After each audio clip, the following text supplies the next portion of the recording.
Claudel, quelqu'un qui aujourd'hui... moi, il y a une question que je voulais te poser, moi, Claudel. Regarde un pays comme Cuba. Cuba est reconnu comme étant un des pays qui a les meilleurs médecins au monde.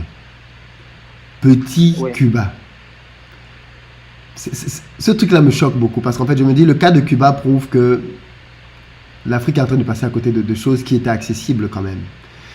Comment expliquer qu'un petit pays comme Cuba puisse produire autant de médecins compétents au point où partout dans le monde entier, la compétence des médecins cubains est reconnue et ils sont formés sur place. On sait tous quelles sont les difficultés que ce pays a connues avec les embargos, avec les pressions américaines, avec les effectivement. boycotts. Mais ces mecs-là, quand même, aujourd'hui, continuent de produire des médecins de très, très, très haut talent. Est-ce que Cuba est plus riche que les pays africains? Est-ce que quelque Ouais. part... Et là, Vas-y, vas-y, oui. en fait, ce qui permet à un pays comme Cuba de pouvoir exceller autant, c'est une seule chose, ce sont les frustrations. Parce que on a mis Cuba en embargo pendant plusieurs années. On leur a dit que vous allez tous mourir, vous allez tous crever. On ne va plus rien vous donner, on ne va plus rien vous donner. Ils ont compris que c'était soit vivre, soit mourir. Ils ont donc décidé de développer des attitudes pour pouvoir résister. Et il y a un formidable livre que j'invite tous ceux qui sont en train de suivre ce direct à lire. C'est un livre vraiment qui fait foi dans tout le monde entier. Sun Tzu, l'art de la guerre. Tout à fait. En fait, Sun Tzu, l'art de la guerre, je vais prendre un exemple de stratégie qu'il explique dans ce livre pour expliquer pourquoi Cuba excelle autant. Et c'est même pas seulement dans la médecine. Sun Tzu, il avait une pratique qu'il faisait avec ses soldats. Il leur disait, si on arrive dans une nouvelle colonie qu'on veut conquérir, ce qu'on doit faire, c'est que on va encercler cette colonie-là, mais on ne va tuer personne. Tout à fait. On va laisser un espace pour que quand les gens se réveillent, ils voient qu'on les a encerclés et qu'ils peuvent fuir à travers l'espace qu'on a laissé. Mais ces soldats ne comprenaient pas. Mais ces soldats lui demandaient, mais patron, comment tu peux nous former à tuer les gens à distance, à développer toutes les stratégies de guerre qu'on a eu à apprendre, et le jour où on est sur le champ de bataille, tu nous dis de laisser les gens fuir. Et il leur a expliqué que voici pourquoi je vous demande de laisser les gens fuir. Parce que quand vous arrivez dans une colonie et vous encerclez les gens, si les gens se réveillent et se rendent compte qu'il n'y a pas d'issue à gauche, il n'y a pas d'issue à droite, il n'y a pas d'issue en haut, pas d'issue en bas, et qu'ils savent qu'ils vont forcément mourir, en fait, il y a une nouvelle énergie qui se développe dans leur truc qu'on appelle l'énergie du désespoir. Et avec cette énergie-là, une seule personne de cette colonie-là peut tuer 10 soldats, même avec un cure-dent. Et pour éviter qu'ils ne développent cette énergie du désespoir-là, qu'est-ce qu'il faut faire? Il faut leur montrer qu'il y a une possibilité de fuir. Ça veut dire qu'il faut que quand ils se lèvent, ils voient les soldats partout, mais ils voient qu'il y a un endroit où ils peuvent fuir. Parce que quand ils voient une porte de sortie, ça désactive cette énergie et ça empêche qu'ils puissent utiliser toutes les ressources intellectuelles et toutes ses capacités pour pouvoir réaliser de grandes choses avec très peu de ressources, ce qu'on appelle l'efficience. C'est exactement ça que Cuba a eu à faire. Et c'est exactement ce qu'on peut faire afin que l'Afrique ne puisse pas l'utiliser. Et pour que l'Afrique ne l'utilise pas, qu'est-ce qu'on décide de faire? On dit tout le temps qu'on va aider l'Afrique. Ouais. En fait, c'est la stratégie. Pour endormir. Même si vous avez tous vos problèmes, on va vous aider. Je vais vous prendre un exemple d'actualité par rapport au coronavirus. Je suivais l'actualité sur un média français il y a cela quelques jours, et les Français disent qu'ils vont aider l'Afrique. Mais c'est exceptionnel. Moi, je dirais aux Français d'abord d'acheter les masques en Chine pour les Comment ils vont aider l'Afrique alors qu'ils n'ont pas les masques? Ça n'a pas de sens, c'est de la folie. Vous ne pouvez pas aider l'Afrique alors que vous n'avez pas les masques pour vos médecins qui sont contaminés à l'hôpital parce qu'ils n'ont pas les masques en France, même à Paris. Et vous dites que vous voulez aider l'Afrique. En fait, ça n'a pas de sens. Donc, c'est une stratégie pour faire comprendre aux Africains qu'il y a toujours une porte de sortie.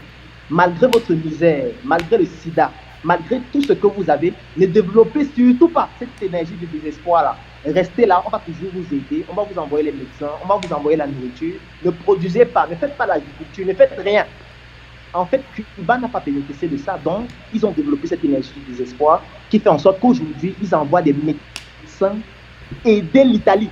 Tout à Moi, je fait. pense qu'on doit applaudir ça, c'est formidable. que les Cubains aillent aider l'Italie, c'est magnifique, tout simplement. Non, mais au-delà même du fait de l'aide, le Cuba a sorti son médecin contre le corona. C'est incroyable, c'est-à-dire... Oui, bien sûr. En fait, c'est à ça que sert la recherche, non? Ils ont cherché, ils ont des industries pour fabriquer des médicaments, et ils ont fabriqué des médicaments, et ils les vendent. Et je ne te dis pas combien ils gagnent, parce qu'on dit qu'ils vont aider l'Italie, mais il y a un chèque derrière. Ils gagnent par la santé tellement dessous. En fait, c'est parce qu'on sait que les Africains regardent ces médias. Et on veut que le mot aide ressorte toujours. Que bon, Cuba est en train d'aider, mais personne n'envoie ses médecins pour aller aider l'Italie. L'aide, ça n'existe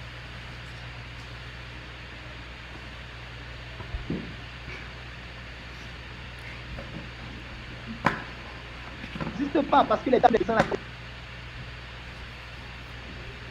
il faut que quelqu'un paye. Non, mais tu as raison, parce que j'ai fait une vidéo dessus, je pense que je vais la refaire. J'ai fait une vidéo sur l'aide pour expliquer en fait pourquoi est-ce que c'est tellement contre-productif.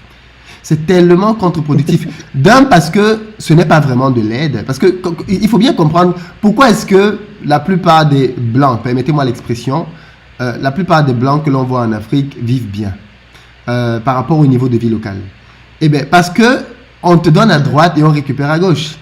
Les aides que l'on envoie soi-disant en Afrique, au-delà même de l'aspect psychologique qui est énorme et qui est le plus important, même de manière pratique, cette aide-là ne sert jamais à rien. Parce que je te donne de l'aide, mais je te dis que pour pouvoir implémenter les projets, je vais t'envoyer des experts. Je t'envoie des experts qui viennent, bien évidemment, et ils vont être payés dans leur salaire faramineux, avec des voitures, oui, de belles maisons, vont être payés avec cette aide-là. Quand ça arrive et qu'ils ont fini de prendre leur part, il faut une petite partie maintenant qu'on donne aux autorités locales. Et on sait très bien ce qu'elles vont en faire. Chacun d'entre eux prend sa part. Et au final, on se retrouve à faire un semblant de trucs à gauche, à droite. Voilà pourquoi depuis 30-40 ans, on parle d'aide, ça ne marche pas. Mais je pense que des voix commencent à s'élever contre ça. Et c'est très bien qu'on ait pris le temps d'en parler parce que j'avais vu une interview de la Sénégalaise, je crois que c'est Fatou Ndiaye. Oui, elle est très brillante. Très brillante. Qui expliquait que l'Afrique n'a pas besoin d'aide. L'Afrique a besoin qu'on la respecte.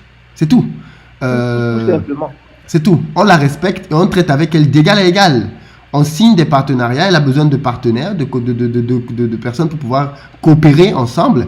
Mais certainement pas qu'on l'aide. Surtout pas de l'aide. Et ça contribue aussi à la condescendance. Ça contribue au fait que... Mais moi j'ai parlé de ça parce que c'est un truc que l'on vit au quotidien qui, moi, me choque tellement, Claudel. Les gens parlent très parce que ça me choque beaucoup.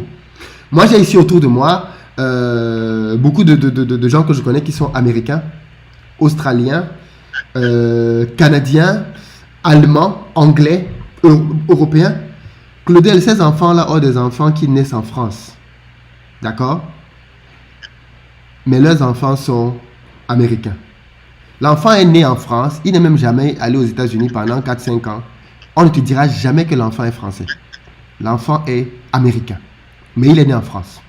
L'enfant est anglais, mais il est né en France. L'enfant est allemand, il est né en France.